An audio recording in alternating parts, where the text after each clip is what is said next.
कि और खुद ताजिकिस्तान के बारे में।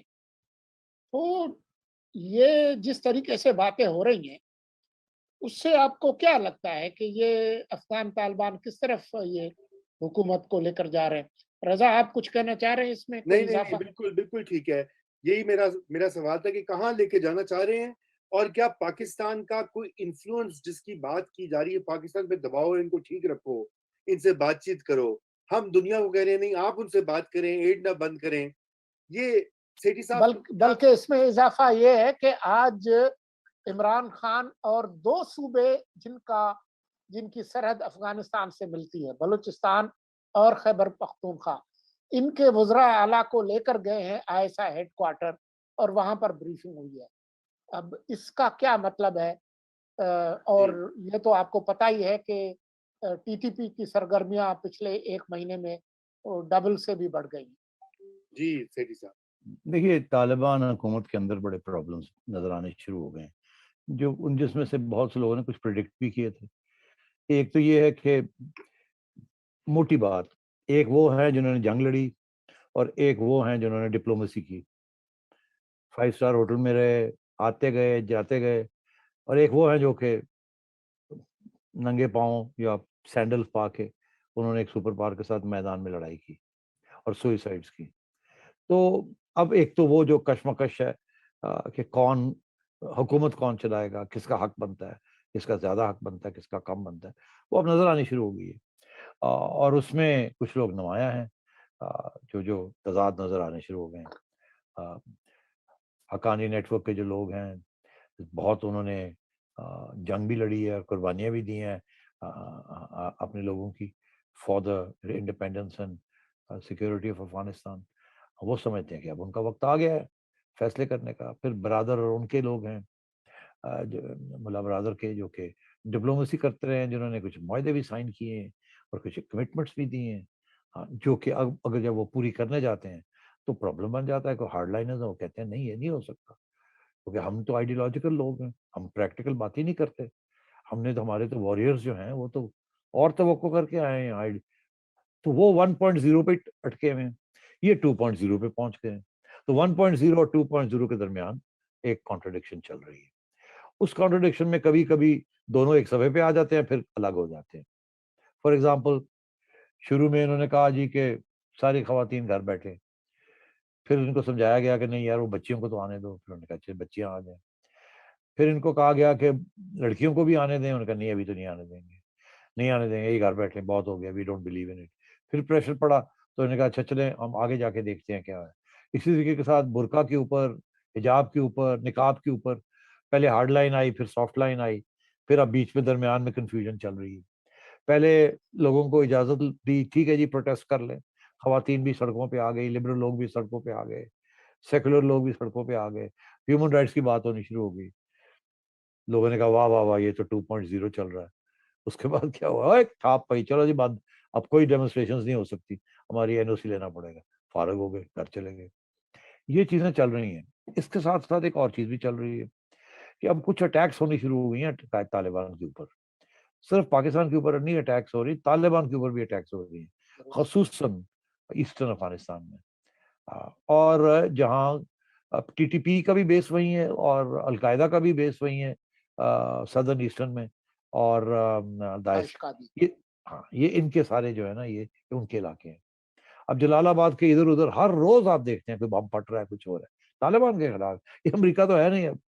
तो एक तो इनके अंदर भी एक कशमकश शुरू हो गई है। वहां भी एक खतरा ये है कि अगर तालिबान अपनी आइडियोलॉजी को छोड़ देते हैं और प्रैग्मेटिक हो जाते हैं, तो इन पे ये इल्जाम लगेगा नीचे से कि आप तो अमेरिका के पिट्ठू बन गए, आपने तो पैसे लेने शुरू कर दिए, आपने अपनी जेबों में डालने शुरू कर दिए, आपको तो बुरी आदतें पड़ गई हैं।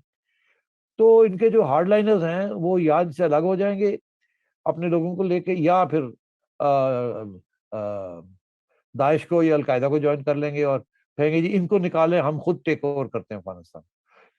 आप तारीख जो पढ़ते हैं ना, लोगों ने पता होता है कि एक जब इनकलाब आता है उसके अंदर एक वक्त आता है वो इंसरेक्शन बन के वो पावर सीज हो जाता है, मगर उसके अंदर बड़ी मुख्तलिफ दरिया चल रहे होते हैं, ओपिनियन के, आइडियोलॉजी के, पॉलिसी के। और फिर उनके अंदर एक कश्मकश शुरू हो जाती है, एक स्ट्रगल शुरू हो जाती है, जिसमें फिर इनकलाब जो है वो अब वो जो है ना, फिर पहले तो अपने दुश्मनों को खा रहा होता है वो, मगर फिर वो वक्त आता है कि इनकलाब अपने अंदर जो लोग वो समझता है दुश्मन है उनको खाना शुरू कर देता है। तो ये हर जगह पे तारीख में ऐसे ही हुआ है, और यहाँ भी मुझे ऐसे लगता है ऐसे ही होगा सूनर और लेटर। ये रहेगा नहीं, ये तालिबान जो आज आप नजर आ रहे हैं, या मॉडरेट्स कामयाब हो जाएंगे या हार्डलाइनर्स कामयाब हो जाएंगे। और या ये होगा कि अगर ये ऐसे ही चलता रहा तो बहुत से तालिबान इनको छोड़ के, जैसे कि अफगान नेशनल आर्मी को लोग छोड़ के तालिबान को ज्वाइन कर लिया था उन्होंने, तो ये अफगान तालिबान के फौज के लोग जो हैं या ग्रुप्स जो हैं दूर दराज इलाकों में, वो लोकल जो अलकायदा है या लोकल दाइश है उनको ज्वाइन कर लेंगे। और साथ साथ आपने देखा अब ये भी एक चीज शुरू हो गई है, हल्की हल्की रिपोर्टिंग आ रही है कि कुछ लूटमार भी अब कुछ एरियाज में शुरू हो गई है, क्योंकि तालिबान ये कह रहे हैं यार हमने तो ये जंग की थी इनको निकालने के लिए भी, तो मगर अपने लिए भी तो कुछ करना था ना। क्योंकि ये पुरानी, आपको पता है पुराना जो जंग का जो रवाज है, वो लूट लूट लूट प्लंडर ही होती थी ना, कि पहले आप दुश्मन को शिकस्त देते थे, फिर उसके बाद उनकी औरतें, उनके माले प्रॉपर्टी, माले गनीमत, माले माले गनीमत। गलीमत, वो फिर आपके लिए होता था। तो ये तो पुराना सिलसिला चल रहा है ना इनके जहन के अंदर। तो they are old warriors, history warriors. तो अब वो भी मैंने सुना है लोग कंप्लेन कर रहे हैं, कुछ वेस्टर्न रिपोर्टर्स रिपोर्टिंग कर रहे हैं कि किसी के घर के जाके गाड़ी ले ली, किसी की मोटरसाइकिल ले ली, किसी का ये ले लिया, किसी का वो ले लिया। अभी तक बहुत सा डिसिप्लिन इम्प्रोव किया हुआ है, बिकॉज दुनिया देख रही है। मगर ये जी ऐन मुमकिन है कि किसी स्टेज पे ये हाथ से बाहर बाहर निकल जाए और फिर एक इंटरनल पावर स्ट्रगल हो जाए। आपने देखा 1979 में कम्युनिस्ट टेक ओवर जब हुआ काबुल में, तो सबसे बिल्कुल, पहली चीज वो इनकलाब जो आया, वो सबसे पहला इनकलाब ने अपने आप को खाया। हफीजुल्लाह नू- अमीन और उससे पहले तरक्की नूर और मोहम्मद तराकी को गुरमो का तरक्की, और उसके बाद बबरक करमल, और सलामी। तो ये सब जो है फिर आपस में खा पी जाते हैं एक दूसरे। यहाँ भी मुझे ऐसे लग रहा है कि अगले 3 4 6 माह में आप एक इंटरनल पावर स्ट्रगल देखेंगे तालिबान के अंदर, एक एक्सटर्नल प्रेशर और एक with in the Taliban pressure, कि हमने जाना कहाँ है, करना क्या है। तो ये इस किस्म की चीजें हो रही है। पाकिस्तान की कोशिश है कि किसी तरीके के साथ ये ना हो कि वो डिस्टेबलाइज ही रहे, उनकी खाने पीने की भी प्रॉब्लम शुरू हो जाए, इकोनॉमिक क्रैश भी हो जाए। अगर ऐसी चीज होती है तो तालिबान के अंदर बगावत हो जाएगी तालिबान हुकूमत के खिलाफ, और अगर वो जी हो गया तो वो फिर सबका नुकसान हो जाएगा, बिकॉज हार्ड लाइनर्स आ जाएंगे। और अगर ऐसे हुआ तो सबका, यही पाकिस्तान की एक कोशिश है। एक तरफ वो तालिबान की लीडरशिप को कह रहा है मत लड़ो, ठहर जाओ, नबी ना करो, हम करवा देते हैं, हम ये कर देते हैं, वो कर। उधर लोग मान नहीं रहे हैं पाकिस्तान की बात। उधर ताजिकिस्तान में जाके इमरान खान उनको समझाता है, और वो घर आता है और वो ताजिकिस्तान का प्रेसिडेंट जो है वो कुछ और बात कर देता है। तो इस किस्म की चीजें चल रही हैं। इस वक्त जो माहौल है बाहर का, वो तालिबान को दिन ब दिन ट्रस्ट करना, उन्होंने उन पे एतमाद करना छोड़ दिया लोगों ने। और स्वाय पाकिस्तान की जिसकी कोशिश है कि किसी तरीके के साथ लोगों को साथ रखा जाए, तालिबान को भी उनकी यूनिटी जो है उसको बरकरार रखा जाए। और मेरा ख्याल है इसीलिए जनरल फैज भी वहाँ गए थे, उनको छोटा मोटा लेक्चर देने के, यार खुदा का खौफ करो, और दुनिया देख रही है, आप आपस में लड़ पड़ेंगे तो फिर क्या रह जाएगा, आप भी जाएंगे हम भी जाएंगे। इसी तरह वहाँ दुनिया को समझा रहे हैं कि यार इनको ह्यूमैनिटेरियन एड के ऊपर इनको रिकग्नाइज नहीं भी करते तो इनके फंड्स तो जो है डिफ्रीज करें and so on and so on. तो ये सारी चीजें साथ साथ चल रही हैं। इसको कहते हैं रेवोल्यूशन। जो वहां हुई है, जो इसको आप इनकलाब अभी नहीं हुआ, अभी तो वो आए हैं, उन्होंने जो पुराना सारा सिस्टम है उसको ओवरऑल नहीं किया। वो किसी स्टेज पे कर देंगे तो फिर क्या करेंगे आप। अभी तो बहुत से रेमनेंट्स पिछले 20 साल की चीजें चल रही हैं वहां, मगर अगर उन्होंने देखा हार्डलाइनर्स आ गए तो बंद कर देना था, फिर क्या करेंगे। जब पैसे ही नहीं होंगे तो चलेगा क्या। बिल्कुल। तो सेठी साहब, आपको पता है कि खान साहब नहीं गए यूएन के इजलास में जो भी शुरू हो गया है, एनुअल सेशन जो होता है। बल्कि बल्कि अब से चंद घंटे बाद वो खिताब फरमाएंगे ऑनलाइन यहाँ इस्लामाबाद में बैठ के, जी, पाकिस्तान में रात का 1 जबकि बजे। मोदी वहां पहले से पहुंचे हुए हैं। ये उसका 7वां ट्रिप है अमेरिका का, और उसकी सदर बाइडेन से अलग से मुलाकात है और भी आलमी रहनुमाओं के साथ। जी, तो मैं यहाँ पर जो है, एक तो आपसे क्विक कमेंट ये है कि खान साहब के ना ना जाना जो है वो दुरुस्त फैसला है, और दूसरा ये कि अमेरिका के साथ जो ताल्लुकात में एक टेंशन या एक कोल्ड या कूलिंग ऑफ जो हुई हुई है, वो कैसे रिवाइव, उसको कैसे ठीक किया जा सकता है? मेरा ख्याल है अभी यही इशू बना हुआ है कि खान साहब ने कुछ ऐसे बयान दिए हैं जिसके साथ मामला खराब हो गया और बिगड़ गया है, बेहतर नहीं हुआ अमेरिका के साथ। अब क्या उसको दोहराने की जरूरत नहीं है, सब जानते हैं, सबने सुने हुए हैं उनके बयान। और मैं ये समझता हूँ कि एस्टेब्लिशमेंट ने उनको समझाने की भी कोशिश की है। पहली बात कि यार इतनी बातें ना करें आप। दूसरा ये हथौली रखो, मगर दोनों तरह वो बातें भी बहुत करते हैं और हाथ भी नहीं हौली रखते, और he gets out of hand. अब वो जब आउट ऑफ हैंड हो जाते हैं तो that's the real Imran Khan. फिर उस वक्त डिप्लोमेसी, कमिटमेंट, ये सारी चीजें वो भूल जाते हैं। तो मेरा ख्याल है अच्छा ही है ये नहीं गए वहाँ। उसकी वजह ये है कि एक तो स्नब हो जाना था, और फिर रजा रूमी ने और मुर्तजा सोंगी ने सेठी साहब से पूछना था इसको स्नब क्यों किया उन्होंने। तो तो वो स्नब की क्या जरूरत है, यहीं बैठे रहे तो बेहतर है, वहां तो स्नब ही होना है। अच्छा, और दूसरी बात यह है कि फिर वहां की मीडिया ने इनसे ऐसी ऐसी बातें खिलवा देनी थी कि पहले जो इन्होंने बातें की हैं उससे 10 दुगनी और बुरी बातें कर देनी थी इन्होंने। उस जिससे पाकिस्तान की यूथ के तो बड़े खुश हो जा रहे थे, मगर पाकिस्तान की एस्टैब्लिशमेंट भी और पाकिस्तान की फॉरेन पॉलिसी एस्टैब्लिशमेंट भी और मिलिट्री एस्टैब्लिशमेंट दोनों की हवाइयां उड़ जानी थी तो उड़ के तो मरवाता है and so on. I think just as well कि इनको नहीं भेजा, is a loose cannon these days. Shah Mahmood Qureshi साहब ठीक है, वो बड़े बेचारे वो जैसे कहते हैं चबा चबा के लफ्ज निकालते हैं। तो वो हमें बेचारे लगे हुए हैं वहां। शरीफ आदमी है बेचारा, वो क्या करे। तो और वो बात कोई खास सुनी नहीं जा रही वहां। आपने देखा है सोलंकी साहब के वो जो स्टेट डिपार्टमेंट की तरफ से एक पैराग्राफ का पता नहीं कि कितनी लंबी मीटिंग हुई, कितनी दूर हाँ, गए बात करने के लिए, और स्टेट हाँ, डिपार्टमेंट ने तो एक एक पैराग्राफ का उसका पैराग्राफ में फारिग कर दिया। फर्क कर दिया उनको। तो ये हालात है वहां। तो खान साहब बेचारे जाके क्या करते, आप जैसे लोग बैठे हैं उनको पूछने की कि आपको जो बाइडेन नहीं मिले, आपको ब्लिंकन साहब ने 10 मिनट में फारग कर दिया, तो खान साहब आप फिर यहाँ क्या करने आए थे। अब जो रहने दें यार, आप लोग भी तो जालिम है ना। हाँ। अच्छा, तो तो चलते चलते ये बात हो जाए कि अमेरिका के साथ कोई ताल्लुकात बेहतर होने की तवक्को है, नहीं क्या नहीं। करना? और चीन के साथ ताल्लुकात कैसे जा रहे हैं? कल ज्वाइंट कोऑर्डिनेशन कमेटी जो है वो जो हर साल जिसकी मुलाकात होनी थी वो 2 साल बाद मिले हैं। तो खबरें तो आपने देख ली है, उसमें से क्या निकला? यार निकला क्या है, चाइना तो 2-3 साल से बड़ा परेशान है जब से ये हुकूमत आई है। सिपेक के प्रोजेक्ट सारे ठप पड़े हैं। और ये मैं आपको बता दूं कि वो भागते हैं बेचारे। पहले तो असद उमर से बात करने की कोशिश करते हैं, वहां उनको वो मतलब समझ नहीं आती कि ये क्या कह रहे हैं और करना क्या चाहते हैं, और इसमें इत्तेमाद भी किया नहीं। उसके बाद वो आर्मी चीफ के पास पहुंच जाते हैं, वहां बैठ के रोना धोना वहां करते हैं। वो आगे से सुन लेते हैं बात, वो तो जो भी उनके पास जाए उन सबकी बात सुन लेते हैं।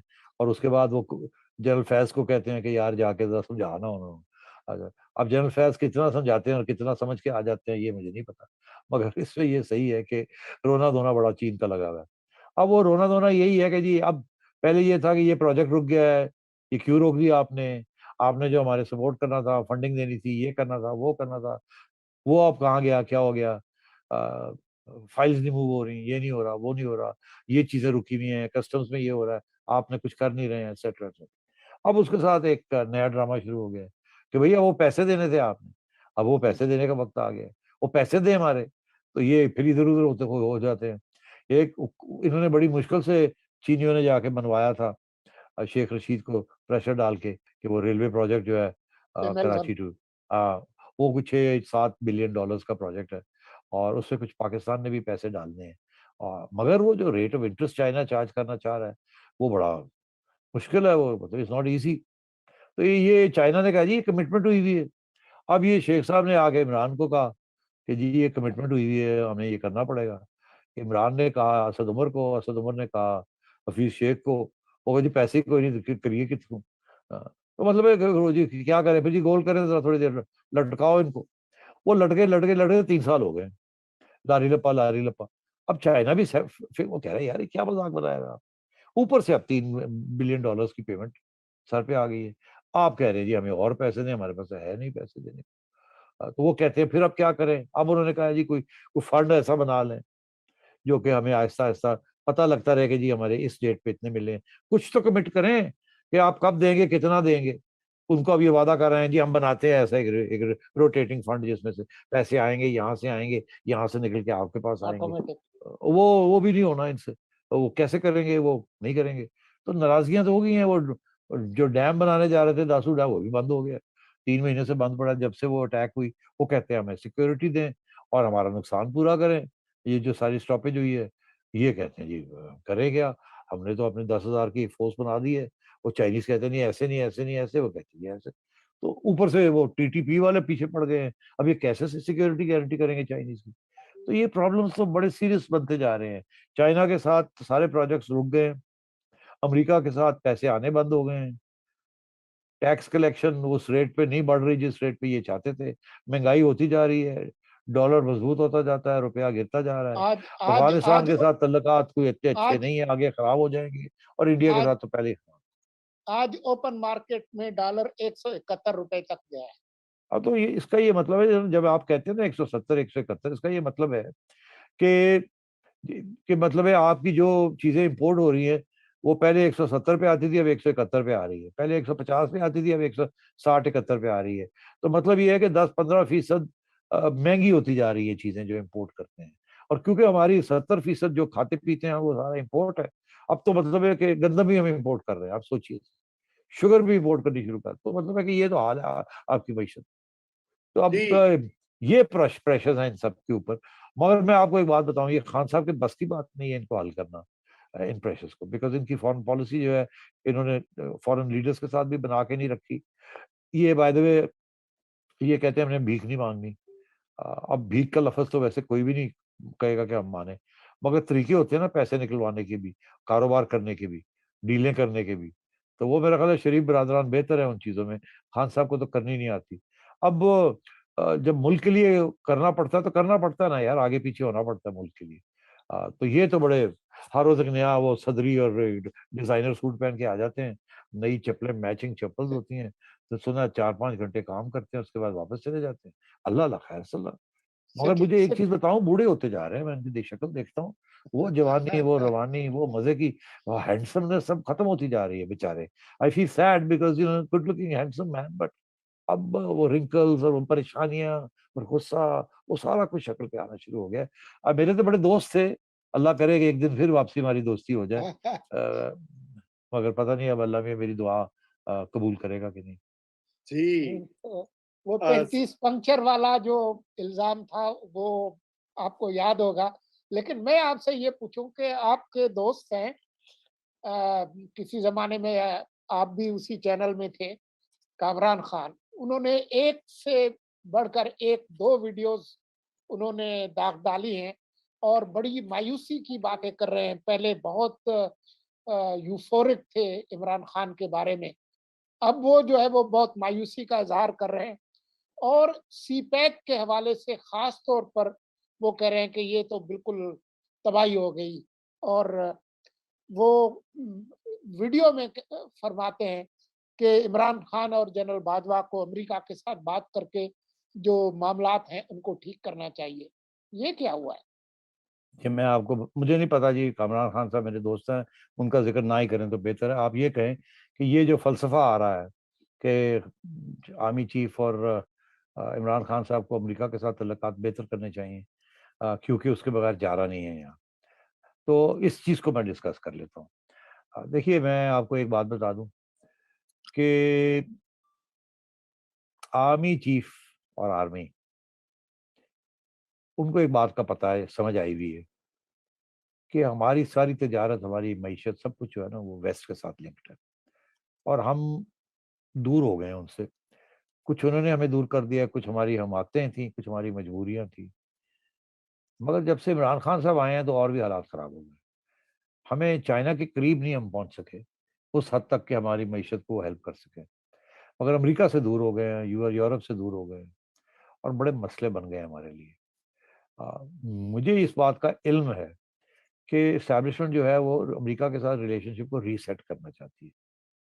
उनका ख्याल है कि रीसेटिंग में हमारा फायदा है, खराब हो गई है इसको ठीक करना चाहिए, हमारा उसमें फायदा है, और चाइना के साथ हमारी रिलेशनशिप को इफेक्ट नहीं करेगी। हम अमेरिका के साथ बेहतर कर लें, चाइना के साथ इशू नहीं बनेगा। पहले भी एक जमाने में बड़ी अच्छी थी और चाइना के साथ इशू नहीं था, अब भी, मगर अब खराब हो गई है अमेरिका के साथ। अच्छा, उन्होंने और इसीलिए उन्होंने फिर ये भी इशारा किया था इमरान खान साहब को कि यार वो ठीक है, हम सबसे पहले बढ़ के इंडिया की धज्जियां उड़ाते थे और कहते थे ये हो गया वो हो गया, मगर अब वक्त आ गया कि थोड़ा सा चुप कर जाए तो बेहतर है। और क्योंकि हमें खतरा इधर से है, अब एक और पुराने खतरे को ना हम उकसाएं, उसको जरा थोड़ा ठप कर दें। और डिप्लोमेसी रिक्वायर ये करती है कि जरा थोड़ी सी अपनी रेटरिक भी थोड़ी कम कर दें और कुछ बातें करें। और शायद ग्रीन लाइट भी मिल गई थी कि यार थोड़ी बहुत तजारत भी चुप करके शुरू कर लो, थोड़ी डाउन करो ये सारा बॉर्डर वाला इशू। उन्होंने अपनी तरफ से सीज फायर करवा ली ना जाके चुप करके, मगर उन्होंने कहा अब जो बाकी सीज फायर है, जो वर्बल ऑनस्लॉट है, जो लड़ाई झगड़े फॉरेन फॉरेन ऑफिस के जरिए प्राइम मिनिस्टर ऑफिस से होते हैं, उनको इनको कहा कि यार थोड़ा सा खुद तजारा शारा शुरू कर। वो खान साहब ने पहले तो कहा ठीक है, मगर फिर खान साहब फिसल गए। और फिर खान साहब जब फिसले तो उन्होंने वही उसी किस्म की हरकतें की जो उन्होंने सऊदी अरेबिया के शहजादे के साथ की थी। फिर जाके मरहम पट्टी जनरल बाजवा को करनी पड़ी। अब भी मरहम पट्टी जो होती है वो यही बेचारे करते हैं। अब वो खान साहब को कितनी दफा समझाएं कि यार ये ना करो, ऐसे करो। वो इधर से सुनते हैं, फिर जब मूड आता है तो हक हक बोल देते हैं। वो समझते हैं अभी भी कंटेनर में मैं हूँ। अब बात यह है कि मैं आपको ये बताऊं कि ये जो इस वक्त जो आवाजें खड़ी हो रही हैं कि अमेरिका के साथ यार कुछ बना के रखो, इंडिया को न्यूट्रलाइज करके रखो, कुछ थोड़ा बहुत कोल्ड वॉर खत्म करो और स्पेस लो, ब्रीदिंग स्पेस चाहिए हमें। We are in sick very deep trouble, इधर उधर हर जगह पे बहुत फ्रंट खुले में यार, छोड़ो थोड़ा सा मरम पट्टी करिए सर्वाइवल के लिए। मगर खान साहब बात नहीं मानते, मान भी जाते हैं और फिर गड़बड़ कर देते हैं। और वो ये नहीं कि सोची समझी गड़बड़ है, बस बोलू बोलता। वो जिस दिन उसने कह दिया कि वो arrogance and clueless, Blinken is clueless, Biden is arrogant, बात है करने वाली, आप बिल्कुल जाती हो जाते हैं।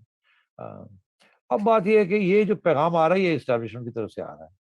अब एस्टैब्लिशमेंट मीडिया के ऊपर प्रेशर डालेगी कि यार पै जाओ, कहो है गल कलो, ਅਸੀਂ ਤਾਂ ਨਹੀਂ ਕਹਿ ਸਕਦੇ, ਅਸੀਂ ਕਹਿੰਦੇ ਆ ਤੇ ਸਾਨੂੰ ਉਸ ਕੀ ਹੁਣ ਤੁਹਾਨੂੰ ਦੱਸੀਏ ਕਿੰਨੀ ਵਾਰੀ ਅਸੀਂ ਕਵਾਂਗੇ ਤੁਸੀਂ ਕਹੋ ਤੁਸੀਂ कहो ਤੁਸੀਂ कहो ਤੁਸੀਂ कहो।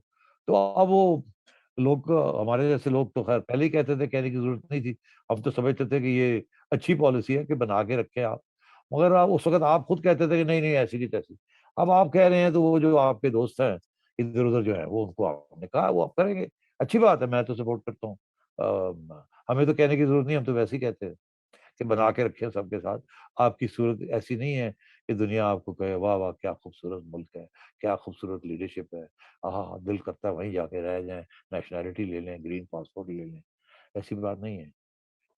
जी, ऐसी बात नहीं है और हमारा इसी के साथ वक़्त जो है बिल्कुल ख़त्म हो चुका है, बल्कि हम आगे निकल चुके हैं। थैंक यू सो मच सैयदी साहब। मुल्की और बैनुल-अक़वामी दोनों जो मौज़ूआत पर तबसरे की। इंशाअल्लाह अगले जुम्मे आपसे फिर मुलाकात होगी और नाज़रीन आप हमें जॉइन करते रहिए। कल शाम 9 बजे फिर हम आपसे मुलाकात करेंगे। खुदा हाफ़िज़।